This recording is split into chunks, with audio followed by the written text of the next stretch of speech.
All right, here we are. It is Sunday, and typically Sundays mean I provide you, the listeners, with my UFC post-fight reaction show.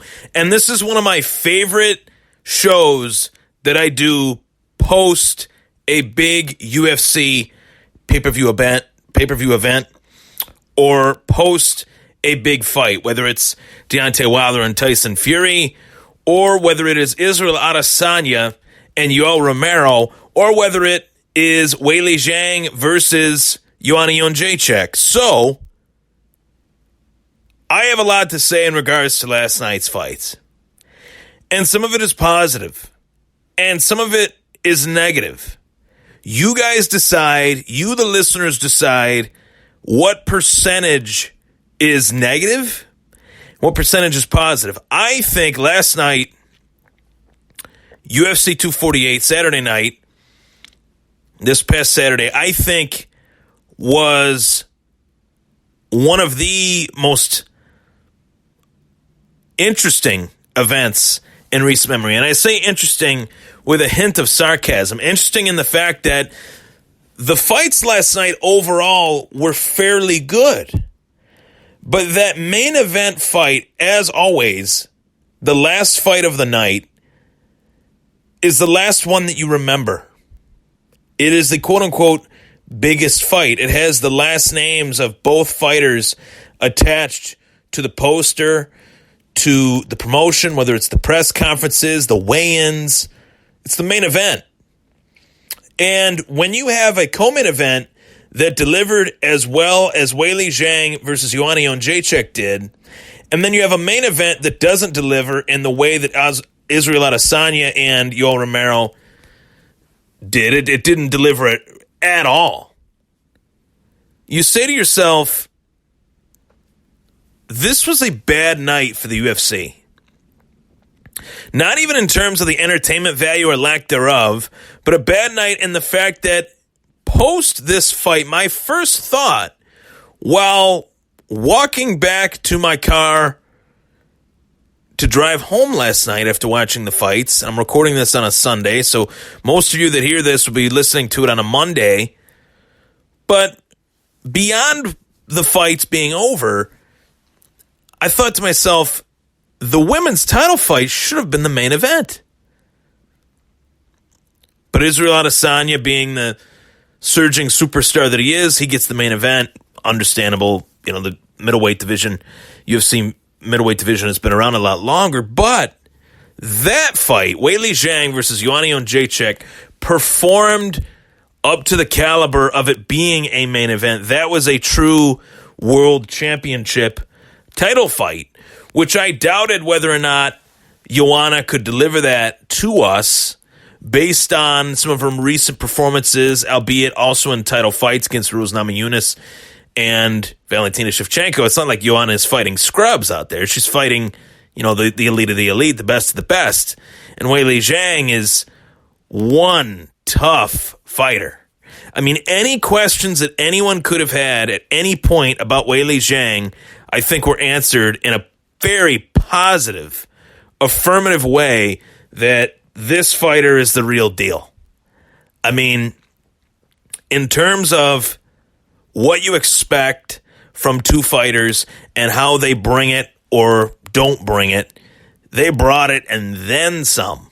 This was a back and forth, toe-to-toe battle that I think even putting it in that category is selling it short. This was a fight that was a lot more than that. This was a fight that wasn't just a back and forth, toe-to-toe battle. This was a fight where both fighters were looking to prove how worth it they are.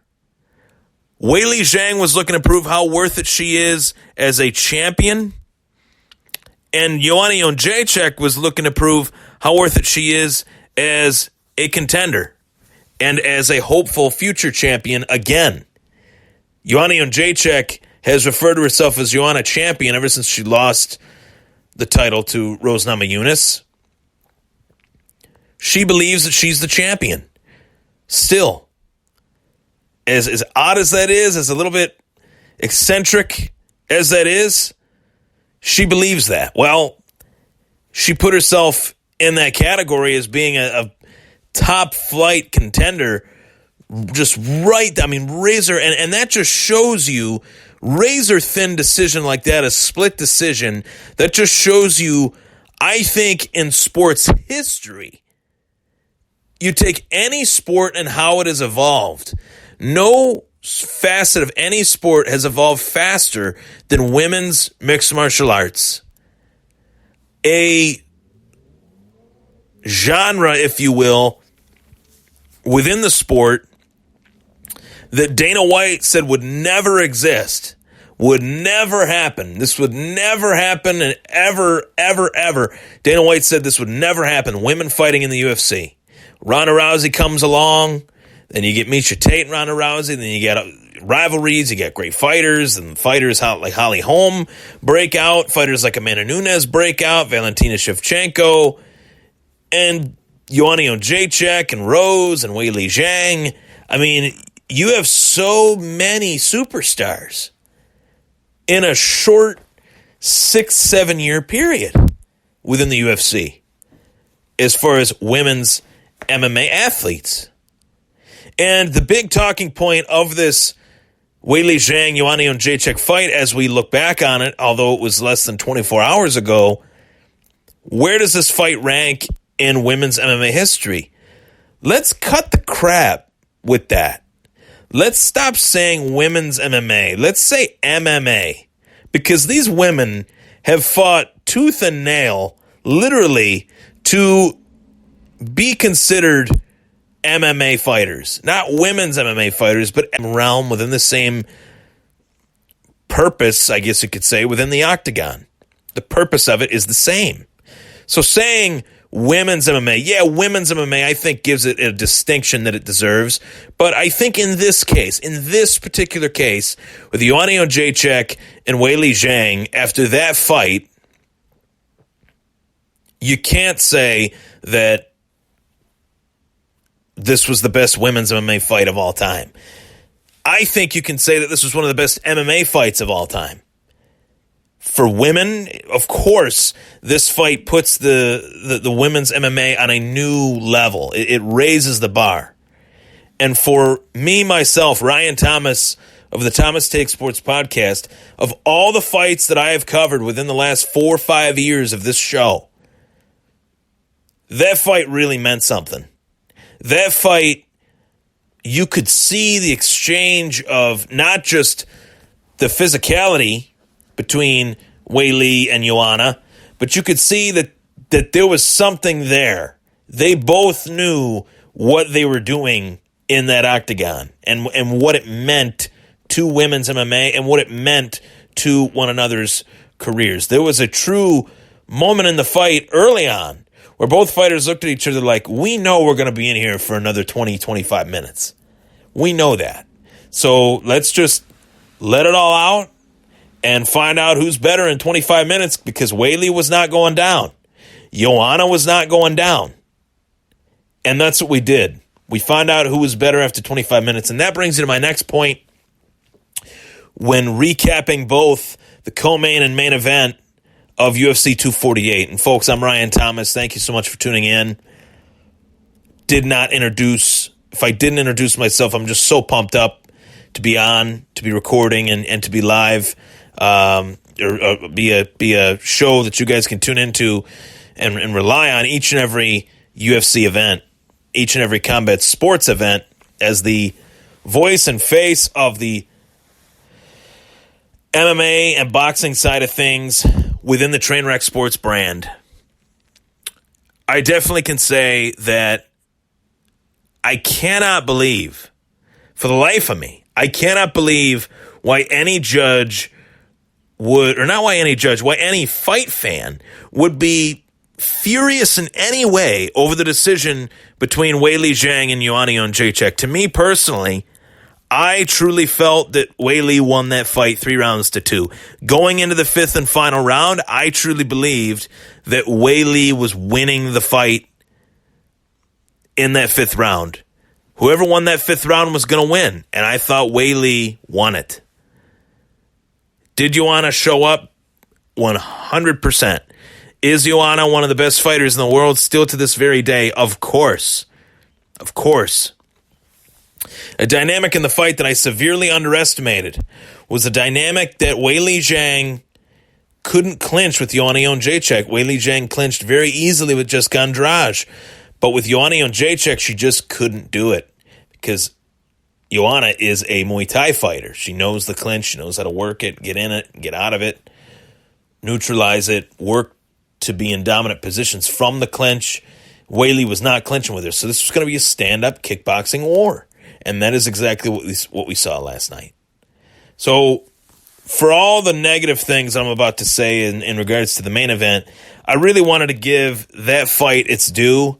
As far as what's next for Weili Zhang and Joanna Jędrzejczyk, obviously, you saw that fight and how gruesome of a fight that was. I would only assume that Weili Zhang and Joanna Jędrzejczyk will probably be out for the next 5 to 6, 7 months. And if that's the case, you figure out who the next title challenger is between Jessica Andrade and Rose Namajunas. And I would like to think that it would probably be Rose, but Andrade beat her before. And who knows? Anything can happen. But it'd be really tough for me. You're kind of in a predicament here within the UFC brand because Joanna and Weili will be on ice for a long time. Will they be resting up only to fight each other again? I don't know. It's possible. But if nobody really sets themselves apart in that strawweight division and stakes their own claim at being the next number one contender for Weili Zhang's UFC World Strawweight title belt, then I would easily see that fight happening again somewhere down the road. And that's why I can't be frustrated over a close decision in a very close fight. Guys, girls, when you get frustrated over a decision that's close, that's that close, it could have went either way. Was I frustrated that Dominic Reyes didn't get the decision against John Jones? I was. I felt like he did enough to win the fight. I didn't feel like Joanna did enough to win the fight. I thought it was very close, but I had Weili winning it based on pressure, and she did land some really hard punches. There were moments in the fight where Joanna was backing up, where she was moving side to side, where I dare I say, felt like Joanna was running away from her a little bit in the first, second round. But either way, I think the judges got this one right for once. I think this was a 48-47 split decision for Weili Zhang. And those are my thoughts on the co-main event. As far as the main event, this fight in particular was one that really needed to fire on all cylinders. You have a surging young name in the game. Is he that young? No, but I mean young in terms of the fans and the exposure that he has. Is Israel Adesanya a big star? Yes, but this was the first title offense in his career, and he goes up against Yoel Romero, who Israel picked, said, I want to fight that guy. He fights him, and guys, I got to tell you, I'll come right out and say it. This was one of the worst fights in recent memory. And as they say, when two people are wrong, a saying goes, it takes two to tango. It takes two to tango in this case, because one guy didn't want to fight. The other guy wanted to fight, but he didn't want to get caught. Where Yoel Romero, honestly, this was one of the most egregious, ridiculous challenger performances from a world UFC title fight that I have ever seen. First round, comes out, stands straight up like a board. I mean, it was so odd. Moments where Yoel Romero could have really made some nice switches and some nice reverses and to make some things happen. And he just decided not to even engage. It's like, well, if Israel Adesanya's not getting engaged, Israel's not going to engage. He's a very smart, cerebral fighter. So literally, the styles of both of these guys canceled itself out. And you have a fight that featured two guys that were just gawking at one another. And here's another thing, guys. I am super exhausted, super tired. And it's due to the fact that on the East Coast, the fights are on the main card at like 10. Main card has a lot of fights on it. If those fights go the full 15 minutes, you got the promos, you got this, you got that. The UFC has to fix that. The UFC has to make these events an hour earlier or fix it in some way, because this is really bad. I went out last night to watch the fights, and I looked around, and people were literally falling asleep in booths, falling asleep in chairs. That shouldn't happen. The fight should be captivating enough to keep the people awake, first off, but second, you got this predicament. It's a huge predicament between the UFC and the East Coast. You got to figure this out. Whether it messes up the West or whatever, you have to figure this out. I didn't get home last night until 3 a.m., so I'm running on like 5, 6, 7 hours of sleep. It is what it is. But that's the stuff that I deal with when I watch these events.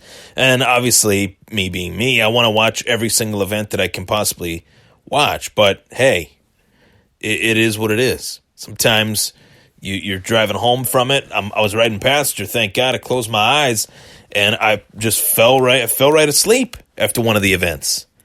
I mean, you need that Red Bull kick of energy while watching one of these events. That's very bad.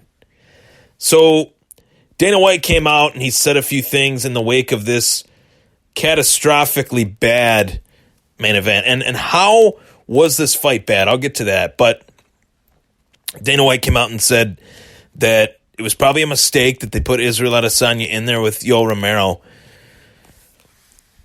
Dana is so wrong on this. It wasn't the fact that they made the fight. The fight made sense. Fight made a lot of sense. It wasn't the fact they made the fight. It was the fact that Yoel Romero didn't want to fight. Yoel Romero, this is your last title shot that you will ever have in the UFC. And you go out there and you fight like just a complete moron, for the lack of a better term. And it is what it is. It is what it is. You have a lot of contenders in this division that are ready, willing, and able to take on Israel Adesanya, Paulo Costa, the most obvious one. But to me, my biggest takeaway of the night is the fact that I honestly do not want to watch a fight featuring Yoel Romero. I'm over it. I'm tired of it. This guy has done a lot of things to actually hurt the UFC while competing in the octagon. The Tim Kennedy fight. This fight. I mean, go watch Tim Kennedy, Yoel Romero. Yoel Romero's on the stool for like 15 minutes. It was unreal. Unreal. So a part of me is like, what do you expect? But another part of me is like, that shouldn't happen ever. Ever. That shouldn't happen. But it did. A stalemate from the first round on, and Israel Adesanya got the decision. Now, while Yoel Romero was probably the biggest loser, being that he lost the title fight to Israel Adesanya, Israel Adesanya long-term, or I should say short-term right now, is the biggest loser from that card. And I say that with respect in the sense that you needed that dance partner to help elevate you. You needed that guy that would bring about your skills and strengths and show the world what you're capable of. Yoel Romero is not that guy, and he never has been that guy. So they made a big mistake as far as putting Yoel Romero in this fight in that sense. The styles, I feel, are what makes a fight. Israel Adesanya didn't want to get caught, so he was cautious, where Yoel Romero was trying to get Israel Adesanya to step in and catch him with something really hard. And I think that that's the best way I can describe it. Best way I can describe it. Israel Adesanya is a stud. He is a superstar. He is that next caliber guy. No one is debating that. But what we are debating is how much stock, or how much did Israel Adesanya's stock grow today or yesterday? Probably not much. Maybe just based on the fact that he was the headliner, but other than that, I'm talking about watching that particular fight. It was not one of his best performances. We have to really take into consideration that Yoel Romero is 42. He's a little bit older, a little bit long in the tooth. But at the same time, they praise him for his genetics. They praise him for everything. This dude gets gassed 6 minutes into a fight. This dude is...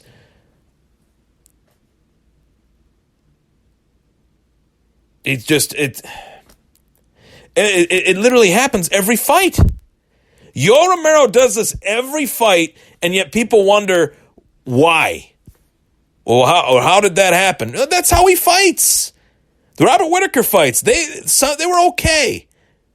The Tim Kennedy fight, he did this.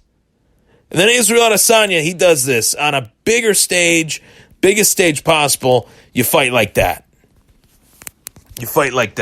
And for me, it was literally 48-47. Who gives a shit?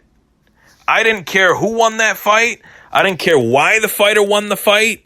I just wanted it off my TV screen. Didn't want to watch the fight anymore. Didn't want to see what was next. Didn't want any of it. Didn't care. I usually like to hear what these guys have to say after they fight. But after that, no, I'm good. I'm okay. I don't need it. I'm fine. Israel Adesanya has a lot of repairing to do as far as his image. I've watched so many videos of Israel Adesanya, and he talks about John Jones constantly. He talks about how John Jones is the guy that he wants to fight and all that. Izzy, I'm sorry. Please stop. Please stop talking about John Jones. Enough is enough. You had one title defense, and it was very lackluster. You got a long way to go before you fight a fighter like that. So Dana White's talking about, well, if he gets past Yoel, if he gets past Costa, if he gets past... It's like, come on, Dana. Come on. Just for once, just let these guys prove themselves before we put them in fights they're not ready for. Let's do that. Let's try that. And I think that it was a bad night for the UFC in the sense that Israel Adesanya is supposed to be like that next big superstar. For to have that fight happen the way it did, it didn't help the UFC. It certainly didn't help Israel Adesanya. And his explanation for the fight, the explanations that these guys provided, well, this happened. Israel Adesanya says something in Yoel's face as the final bell closes. The final bell is wrong, I guess I should say. And, I mean, these guys are yelling in each other's faces. Where was that aggression during the fight? I didn't see it. I didn't see any of it. We get a lot of questions as far as fight fans. One fight fan asked me, Ryan, Tony and Khabib, how do you see that fight going down? Well, I honestly think in my recent memory, I've never been more confident that this fight will be a war. This fight has been years in the making. Khabib really doesn't have finishing ability on the ground as far as knockout power. But Tony can knock you out anywhere. I think these guys are going to fight anywhere and everywhere in this fight within every discipline. Tony and Khabib are really going to tear it up. And if that ends up happening, if I end up being right, literally yawning on the air because of the fight ending so late last night. If it ends up being a war like I think it's going to be, I think Tony's going to win. I really do. I think if this fight ends up being a war, that Tony is going to win. Another Khabib question. Ryan, how come Khabib is not rematching Conor? Well, Conor has a little bit to go. He just got off that win over Cerrone in January. Now he's got to get another win under the win column, and I'm ready to see him fight now. I do not want to wait for him to fight the winner of Khabib and Tony Ferguson. Want to see Conor fight a Gaethje. Want to see Conor fight someone that is tough. And I want to see him stay active. He was gone for too long for a lot of stupid reasons. But it is what it is. He's back now. He's got a win in 2020, and we'll see who they put him up against. But there you have it, everybody. UFC 248, my post-fight reaction show. Israel Adesanya, Yoel Romero, one of the worst fights in history. Joanna Jędrzejczyk versus Weili Zhang, one of the best fights in history. You definitely go out on a limb and say that one of the oddest cards I've ever watched in UFC history, and I've watched a lot of them. I'm Ryan Thomas. It was the Thomas Take. Thank you so much for tuning in. Take care.